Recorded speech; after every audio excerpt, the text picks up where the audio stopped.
కొర్రల ఉప్మా కోసం 1 కప్ వరకు కొర్రలు తీసుకొని నీట్గా వాష్ చేసుకుని 3 అవర్స్ పాటు నానబెట్టుకోవాలి. స్టవ్ వెలిగించి ఒక కడాయిని పెట్టుకుని 2 టేబుల్ స్పూన్స్ ఆయిల్ యాడ్ చేసుకుని దానిలో జీలకర్ర అలానే ఆవాలను కూడా వేసుకుని ఫ్రై చేసుకోవాలి. తర్వాత 2 టేబుల్ స్పూన్ శనగపప్పు, 2 టేబుల్ స్పూన్స్ పల్లీలను కూడా యాడ్ చేసుకుని బాగా ఫ్రై చేసుకోవాలి. ఆ తర్వాత కట్ చేసి పెట్టుకున్న అల్లము, పచ్చిమిర్చి అలానే ఆనియన్ కూడా కట్ చేసి వేసుకోవాలి.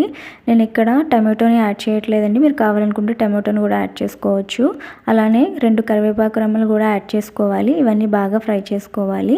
ఇవి ఫ్రై అవుతున్నప్పుడే సాల్ట్ కూడా యాడ్ చేసుకుంటే ఆనియన్స్ త్వరగా ఫ్రై అవుతాయి.